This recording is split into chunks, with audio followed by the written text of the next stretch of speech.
Wali Kota Solo Gibran Rakabuming Raka akan mendampingi Ketua DPR yang juga Ketua Tim Pemenangan Ganjar Pranowo Puan Maharani yang akan berkeliling Solo Raya akhir pekan ini. Puan yang menjabat sebagai Ketua DPR dan juga Ketua Tim Pemenangan bakal calon Presiden Ganjar Pranowo dijadwalkan akan mengikuti sejumlah agenda di wilayah Solo Raya Sabtu dan Minggu ini. Wali Kota Solo Gibran Rakabuming Raka akan mendampingi Puan selama kunjungan berlangsung. Saat ditanya seandainya diminta mengumpulkan relawan, Gibran menjawab siap. Namun katanya sejauh ini belum ada permintaan. Sepekan lalu di Solo, Gibran mempertemukan relawannya dan relawan Jokowi dengan bakal calon Presiden Prabowo Subianto. Buntutnya, Gibran dimintai penjelasan oleh DPP PDIP. Ya, saya jemput, saya ikut rangkaian acara juga ya, tenang saja. Mendampingi terus ya?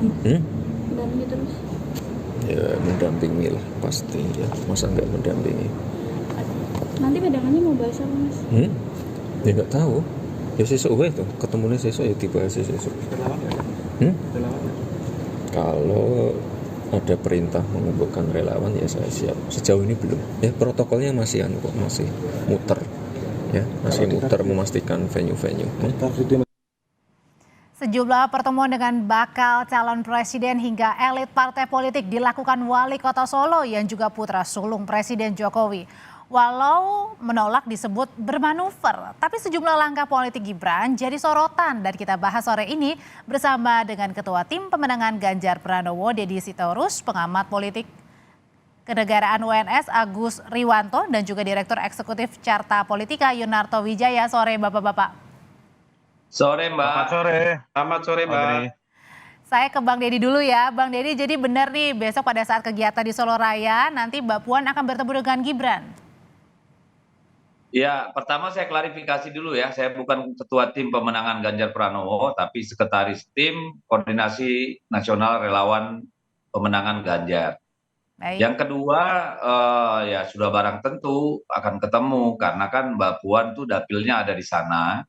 Ya, daerah pemilihan beliau itu kan termasuk daerah Solo Raya ya. Jadi sudah barang tentu akan ketemu dengan Pak Gibran sebagai kader partai yang menjabat sebagai wali kota gitu. Oke, pertemuan ini sebenarnya diinisiasi oleh Mas Gibran atau ya sudahlah karena lagi di Solo ketemu aja? Iya, saya kira kedua belah pihak ya, yang pasti kan kalau Mbak Puan mau turun ke dapil kan pasti memberitahukan kepada jajaran struktural partai maupun kader-kader yang sedang menjabat posisi-posisi publik di daerah itu. Itu kan memang aturan di partai kita kan seperti itu. Ya, Bang Deddy? Iya. Ya, silakan. Oke. Ibu Puan kalau mau turun ke dapil maupun ke daerah lain, itu tentu pasti berkoordinasi dengan semua pengurus kita, struktural partai kita di daerah yang akan dikunjungi, termasuk dengan kader-kader yang sedang ada dalam jabatan-jabatan publik, apakah itu ketua DPRD, wali kota, bupati, gubernur, biasanya seperti itu dan tidak hanya Mbak Puan. DPR RI kita kalau turun ke dapil ya juga sama. Tapi kan masalah gini Bang Deddy, pertemuan ini satu pekan setelah Pak Prabowo juga bertemu dengan Mas Gibran dan bututnya Mas Gibran disentil nih oleh DPP PDIP. Ini sebuah kebetulan saja kah pertemuan besok? Ya tentu saja sebuah kebetulan, tidak ada urusannya sama peristiwa kemarin Mas Gibran datang ke DPP gitu ya. Karena masa kita harus nunggu satu tahun supaya jangan dikait-kaitkan, kan lucu ya Mbak ya. Karena kan memang ada beliau punya jadwal datang ke dapilnya, ada acara. Dan juga besok kita punya acara yang cukup besar di Semarang kalau saya nggak salah. Oke, kalau misalnya Mas Toto sendiri melihatnya sebenarnya ini merupakan satu rangkaian nggak sih pada saat kemarin setelah Gibran bertemu Pak Prabowo disentil, terus kemudian besok akan bertemu dengan Mbak Puan. Apakah ini sebenarnya PDIP ini kembali mau menarik misalnya ya Gibran dan juga relawannya untuk full mendukung Pak Ganjar? Sebetulnya kalau pertemuannya tidak dilakukan oleh Mbak Puan misalnya ya, malah itu yang bisa kita kemudian spekulasikan menjadi sebuah pertemuan yang sifatnya khusus terkait misalnya dengan pro kontra belakangan pertemuan Mas Gibran dengan Pak Prabowo misalnya, atau kemudian disusul Mas Gibran dengan Mas Ganjar. Memang saya harus akui pertemuan besok dengan Mbak Puan tidak ada yang aneh. Karena Mbak Puan memang dapilnya itu di Solo Raya. Oke. Jadi memang bulak-balik ke dapil. Tapi Dan kan masalah memang ini bolak-balik. pertemuannya 1 minggu setelah nih, setelah kemarin Pak Prabowo. Kalau misalnya Mbak Puan bukan dapil Solo Raya malah baru aneh. Karena biasanya sebulan sekali, apalagi udah menjelang masa pemilu, pasti semua anggota DPR yang ingin maju di caleg tersebut akan datang ke dapilnya. Jadi memang tidak ada yang aneh. Nah, yang lebih menarik sebetulnya adalah menurut saya terus terang maksa kalau kita kaitkan dengan pertemuan dengan Mbak Puan besok. Beda kalau Mbak Puan masih bisa disebut sebagai baca pres. Mbak Puan kan sudah jelas keputusan partai Oke. kepada Mas Ganjar. Tetapi yang sebetulnya menarik kan adalah tetap harus diakui bagaimana pertemuan Mas Gibran dengan Pak Prabowo, dan tidak hanya kemudian bertemu dalam kapasitas pembicaraan wali kota dengan Menhan, karena ada relawan pemilu. Lalu kemudian kemarin juga ada pertemuan dengan Mas Ganjar. Mas Ganjar juga mengakui ada bahasan terkait dengan relawan pemilu. Itu yang sebenarnya menarik untuk dibahas. Pertanyaan pertama, sebetulnya Mas Gibran hanya bertemu dalam kapasitas sebagai seorang Gibran atau sebagai seorang anak Jokowi yang kita akui masih memiliki pengaruh besar. Pertanyaan kedua adalah apakah kemudian Mas Gibran sudah memiliki preferensinya untuk kemudian memilih apakah tegak lurus dengan partai atau jangan-jangan berbeda. Pertanyaan publik kan seperti itu. Ya. Yang ketiga adalah kalau sudah memiliki preferensi pun apakah itu mewakili Mas Gibran sendiri atau kemudian juga cerminan dari ayahnya. Saya pikir itu yang memang menarik, dan memang kita butuh lebih banyak simbol untuk bisa menyimpulkan hal-hal tersebut. Kalau saya tetap melihat dalam kapasitas sebagai kader, saya yakin Mas Gibran dan Pak Jokowi tegak lurus, tetapi memang ada tanda kutip hal lain yang harus dijaga juga oleh Pak Jokowi dan mungkin diwakili Gibran untuk menjaga soliditas koalisi, termasuk hubungan dengan partai-partai di luar PDI Perjuangan termasuk Pak Prabowo. Oh, oke. Kalau gitu berbicara tentang simbol gitu, Mas Agus melihatnya sebenarnya Mas Gibran ini seperti apa sih pada saat memang dari dulu memang mendekati atau berdekatan langsung juga dengan para politisi, atau belakangan justru baru mendekati dengan para politisi ini jelang Pilpres, Mas Agus? Ya, ini yang menarik ya, Mbak, ketika Gibran hari-hari ini menjadi perhatian publik karena dekat dengan Prabowo ya. Lalu diinisiasi bahwa ini adalah relasi kuat dengan dukungan pada Prabowo, dan dia berbeda dengan dukungan partai yang sudah punya calon. Sebenarnya kalau kita lihat ke belakang ya sebelum ini, beberapa tokoh di Solo hadir ke Solo menemui Gibran juga dianggap biasa-biasa saja. Pernah suatu masa Anies juga datang ke Solo satu meja dengan Gibran Raka Buming Raka. Lalu Zulhas juga pernah ketemu ya dari PAN. Sebelumnya juga Airlangga Hartarto juga pernah bertemu gitu. Jadi pertemuan para politisi di Solo itu dianggap sebagai sesuatu yang lazim saja. Dalam ketatanegaraan ya tentu seorang kepala daerah dia wajib ya, sebagai kepala daerah untuk menyambut tamunya yang datang ke kotanya dalam berbagai macam kepentingan gitu.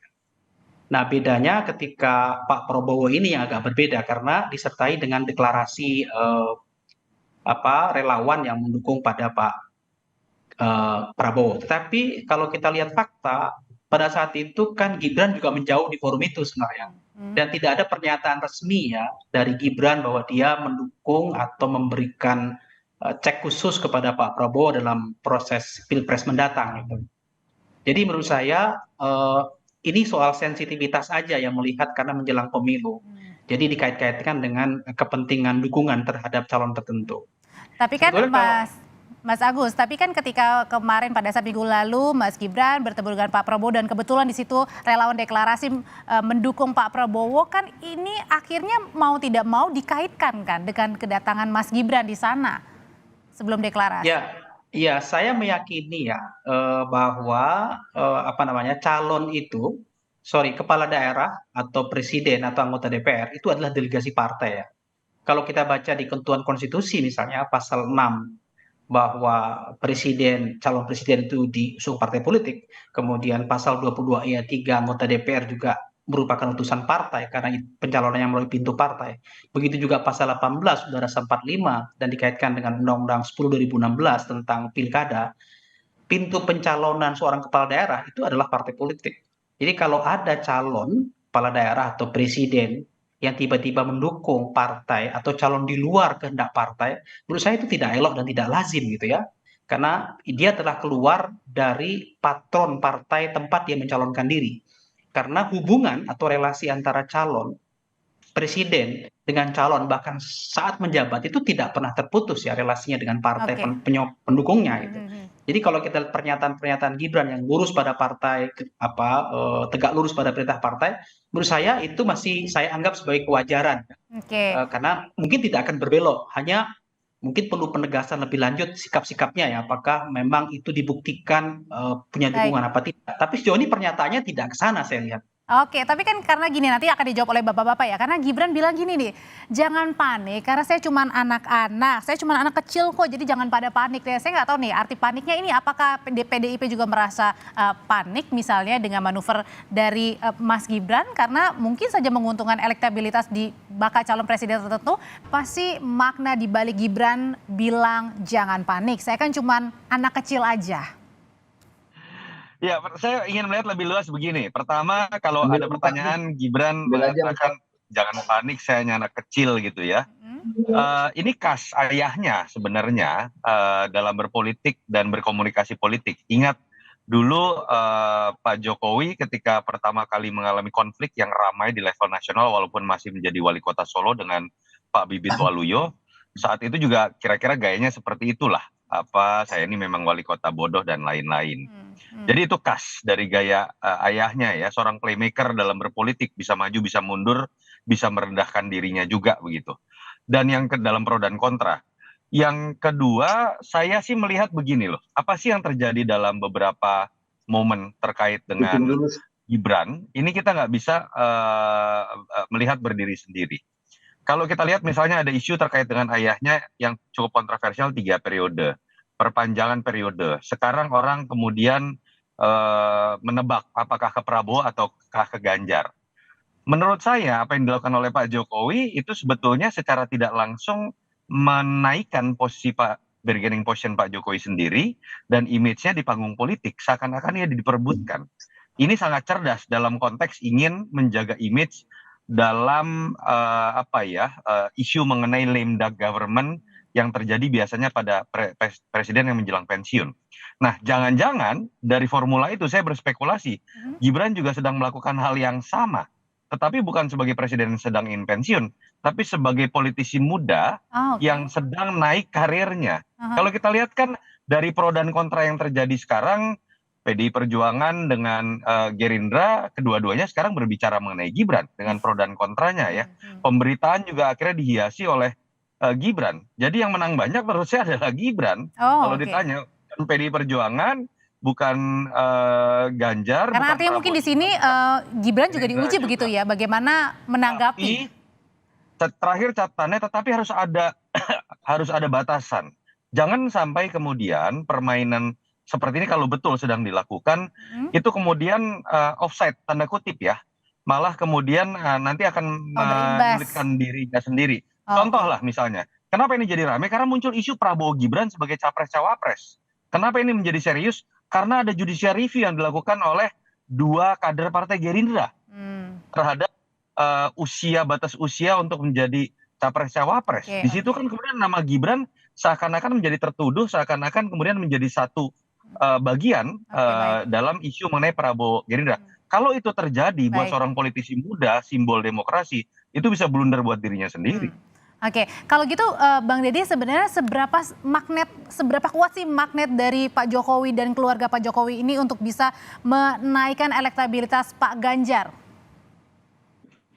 Kalau soal itu saya kira lembaga survei harusnya menjawab itu Mbak ya, seberapa kuat magnet politik maupun dampak elektoral dari approval Pak Jokowi terhadap kandidat tertentu. Tapi kan gini Bang Deddy, soalnya terkesan PDIP ini agak hati-hati tapi juga waspada nih terkait dengan gerak-gerik dari Pak Jokowi dan juga Mas Gibran juga dan juga keluarga. Kami berpolitik dengan keyakinan Mbak, bukan dengan kekhawatiran. Jadi keyakinan kami Pak Jokowi sebagai kader yang dibesarkan oleh partai, para pendukung PD Perjuangan dan rakyat Indonesia, dan juga dari rakyat Solo, rakyat DKI. Kami hakul yakin dan tidak punya keraguan sedikit pun bahwa Pak Jokowi akan bersifat satria ya. Sifat satria artinya sifat yang loyal, dedikasi yang tinggi gitu ya. Jadi kami melihatnya tidak ada keraguan lah bahwa Pak Jokowi akan ke kiri, ke kanan, tapi Oke. bersama-sama. Karena ini kan seperti pidato Ibu Mega, ya, dan juga seperti kepedulian concern Pak Jokowi. Ibu Mega pada saat deklarasi batu tulis mengatakan bahwa pemilihan Pak Ganjar itu punya benang merah, satu tarikan napas sejak pemikiran Bung Karno, ya, Oke. pemerintahan Ibu Mega, Pak Jokowi hingga Ganjar gitu. Jadi kalaupun sekarang ada dansa-dansa politik, itu kan memang kita harus mengakui ada upaya-upaya yang dilakukan oleh pihak tertentu untuk Tapi kalau melihat membingkai Bang Deddy dari bahwa gaya politiknya seorang Mas Gibran ini dianggap terlalu vulgarkah begitu atau sebenarnya biasa-biasa aja nih apa yang dilakukan belakangan oleh Mas Gibran dengan menerima yang sebanyak mungkin dilakukan orang? Mas Gibran itu biasa-biasa saja. Seorang Menhan, seorang senior, seorang anggota kabinet datang berkunjung, ya wajar dong, ya sesuai adab dong, datang menyambut makan malam bersama. Tetapi kan yang kita lihat kemudian ada upaya untuk memasukkan ke dalam bingkai tertentu, ya, dengan dengan menyorot pertemuan itu lalu dikombinasikan dengan deklarasi Baik. relawan-relawan tertentu yang berasal dari partai-partai politik juga gitu loh. Ya, kemudian ini seolah-olah ada satu tarikan nafas ya, ini sejalan lah kira-kira bahwa secara tersirat Gibran sebenarnya mendukung Pak Prabowo gitu kan. Tapi kan itu sudah dibantah sendiri oleh Mas Gibran gitu, dan sudah diklarifikasi ke DPP, dan kami percaya dengan penjelasan Mas Gibran gitu. Oke, sekarang saya ke Mas Agus ya. Mas Agus, ini kan sebenarnya yang dilihat nih magnet seorang Mas Gibran ini apa sih? Karena kan Mas Gibran kan, saya meminjam pernyataan dari Mas Gibran, kalau saya ini anak kecil, terus kemudian saya juga ini relawannya dikit begitu. Tapi ya kalau memang disuruh dikumpulkan ya saya kumpulkan gitu. Apa sih sebenarnya yang dilihatnya, Mas Agus? Begini ya, tradisi politik Indonesia itu tidak pernah melupakan aspek ketokohan ya. Ketokohan kita itu dianggap sebagai simbol ya. Gibran itu kan anak seorang presiden ya, dan presiden itu dalam hukum tata negara sebagai punya kekuasaan pemerintahan sekaligus sebagai kepala negara. Jadi proses kapitalisasi dan fabrikasi terhadap kebesaran nama ayahnya itu punya pengaruh terhadap Gibran sebagai tokoh lain ya. Kata Mas Yunarto tadi, kalau ayahnya jelang pensiun, kalau Gibran ini sedang naik daun gitu. Oh. Jadi tentu punya pengaruh terhadap keyakinan publik. Itu yang pertama. Yang kedua, Gibran ini seolah-olah dianggap sebagai simbol ayahnya gitu ya. Sehingga apa yang menjadi perilaku baik ayahnya itu bisa direplikasi oleh anaknya. Oleh karena itu, orang Indonesia itu kan sulit membedakan ya antara apa yang dilakukan sesungguhnya dengan simbol. Gitu. Nah, yang mau kita lihat itu simbolnya. Hari ini Gibran itu disimbolkan sebagai tokoh besar ya, sehingga setiap perilaku, kata-katanya, tindakannya dianggap sebagai bagian mempengaruhi politik di Indonesia. Ya karena dia magnet. Dari dua pilihan tadi itu, Mas Ya. Agus lebih kuat yang mana? Representasi dari Pak Jokowi kah, Mas Gibran? Ya tidak mungkin bisa dilepaskan ya representasi ia sebagai anak seorang presiden. Meskipun saya memandang Gibran juga punya ciri khas kepemimpinan politik sendiri ya, karena dia juga punya keberanian yang berbeda dengan ayahnya. Misalnya di kota Solo ya, pada saat dia mengatakan ketika presiden memerintahkan daerah untuk menggunakan mobil listrik gitu, dia berani menentangnya itu, bahkan siap diberikan sanksi. Itu kan sesuatu yang luar biasa ya, berbeda dengan karakter pemimpin yang lain. Yang kedua misalnya, dalam beberapa kasus di Solo, karakter kepemimpinan Gibran itu juga menarik. Misalnya, kalau ada satu tempat atau daerah yang mungkin kurang elok dalam bekerja ya, cara dia menegur tidak datang ke tempat itu, tapi menaruh mobil dinas di tempat itu, gitu ya. Kalau belum beres beberapa hari masih ditaruh saja mobil dinasnya seperti di situ. Itu artinya simbol-simbol itu menjadi cara dan karakter kepemimpinan Gibran ya. yang berbeda dengan ayahnya. Jadi dua hal tadi tidak bisa dipisahkan gitu ya Mas Agus maksudnya Ya, ya? tidak bisa Oke. dipisahkan meskipun dia punya karakter yang berbeda dalam kepemimpinan yang lain, begitu. Oke, kalau gitu Mas Toto ke depan ini dengan kemarin Mas Gibran dipanggil, disentil DPP PDIP begitu ya, ke depan ini akankah baca pres yang lain ini akan takut mendekati Pak Jokowi, Mas Gibran dan keluarga atau justru semakin vulgar nih, terang-terangan? Iya, yang takut untuk mendekati Pak Jokowi yang sudah terlanjur bicara atas nama perubahan pastinya, karena segmennya berbeda. Biar bagaimanapun dalam kapasitas Jokowi sebagai magnet elektoral, pasti akan tetap ada upaya dari capres-capres yang ada, yang dianggap bagian dari keberlanjutan, untuk membuktikan bahwa dialah yang paling pantas melanjutkan legasi yang dibangun oleh Jokowi. Tetapi apakah kemudian arahnya akan menuju kepada jawaban Pak Jokowi bahwa dia akan memilih salah satu calon, dia akan mendeklarasikan. Terkaan saya sampai ujung nanti menjelang 14 Februari, Pak Jokowi tidak akan melakukan itu. Walaupun misalnya beliau adalah kader PDI Perjuangan, tapi kita tahu misalnya beliau adalah sosok presiden yang juga harus menjaga soliditas koalisi dan peran beliau yang mewadahi semua kekuatan politik. Atau misalnya ada yang menerka, bisa saja beliau kemudian mendukung Pak Prabowo. Saya pikir juga pasti tidak, karena hambatannya lebih besar lagi. Pertama, berpotensi mengganggu soliditas koalisi. Yang kedua, juga beliau adalah kader PDI Perjuangan. Jadi saya menerka drama-drama seperti ini akan terus kita lihat. Tetapi sebetulnya kalau kita baca statement Pak Jokowi sudah menyiratkan, setelah pencalonan resmi pendaftaran KPU, beliau cenderung akan lebih menarik diri dan mungkin akan membatasi dirinya untuk berbicara mengenai hal-hal politik elektoral. Jadi beberapa bulan ini masih diskusi seperti ini masih akan terus terjadi begitu ya, Masnya? Dan tidak akan ada jawaban pasti kok Pak Jokowi akan berpihak kemana dan mendeklarasikan salah satu calon. Oke, terakhir Bang Deddy, manuver apa nih dalam waktu dekat untuk bisa meningkatkan lagi elektabilitas Pak Ganjar yang saat ini tersalip dengan Pak Prabowo? Masih di mute Bang Deddy? Pak Prabowo kan sudah bekerja 10 bulan lebih ya Mbak ya. Dan kemudian aktivitasnya juga luar biasa gitu ya. Setiap hari beliau kemana-mana keliling Indonesia, bertemu dengan banyak tokoh, ya baik hari biasa maupun hari libur, Sabtu Minggu gitu ya. Dan beliau sudah 2 kali mencalonkan diri, 3 kali menjadi calon presiden kalau nggak salah saya. Jadi wajar jika Pak Prabowo itu lebih tinggi daripada Pak Ganjar. Pak Ganjar itu baru 32 hari dicalonkan dan terbatas hanya pada hari Sabtu Minggu bisa meningkatkan popularitas dan elektabilitas. Tapi kalau melihat dalam survei-survei sebelumnya misalnya begitu bahwa Pak Ganjar Pranowo seringkali berada di atas di berbagai lembaga survei. Potensi bagi Pak Ganjar untuk secara konsisten, secara gradual, elektabilitasnya naik, itu sangat terbuka lebar.